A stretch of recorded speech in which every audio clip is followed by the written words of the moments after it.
lowering the speed of cars in our city is met with some resistance, also here in Rotterdam. This demonstrates that we live in a society that's more a me society than a we society.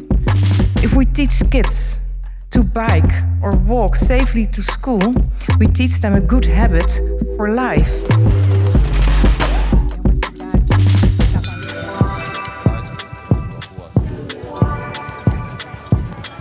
I want you to think about when you were 95 centimeters, which is the age of 3, what did you want to be?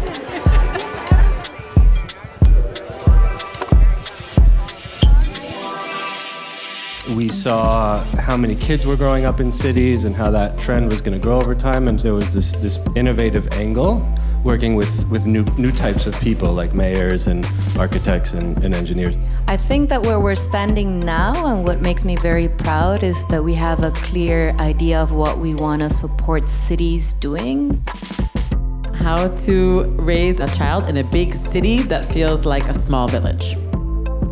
I don't believe the moral pitch has been working so far, because otherwise our cities would be different for children. And we really are thinking about, this is what's in it for you. This is what you get out of it. And we're finding we're getting a better ear from private sector. And we're also finding that then they start to listen to us from someplace else as a parent. Then we can begin to approach them as parents. 500 people, 6 panelists, and we did the whole presentation. Fantastic. Wow. With masks on, Fantastic. right? It's about the argument that we're all working on around what does it mean to have a more sustainable city.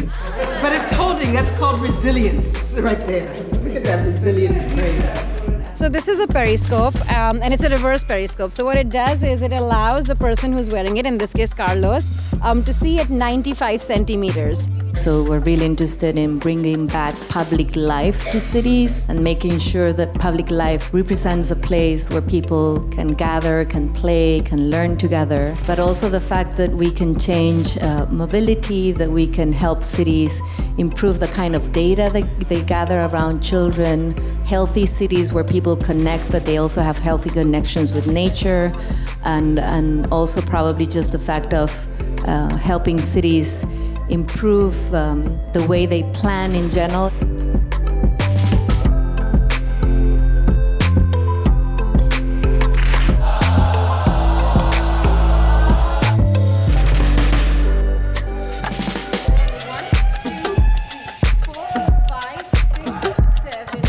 The old model of doing things to people is beginning to disintegrate, and a new, potent, enabling space is opening up in partnership, in a deep new partnership about how institutions and citizens can work together.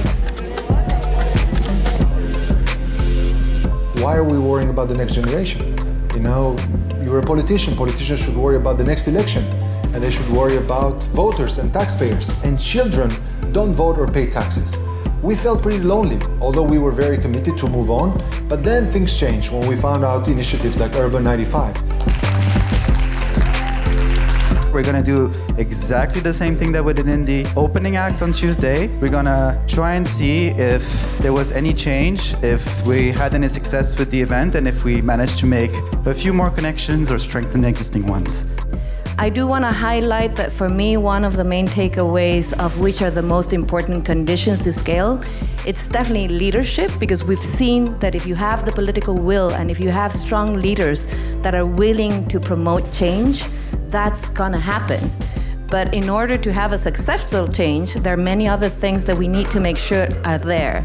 And that's when having different partners becomes really important, because you're not gonna be able to do that alone. So change depends on how many people you can bring along with you.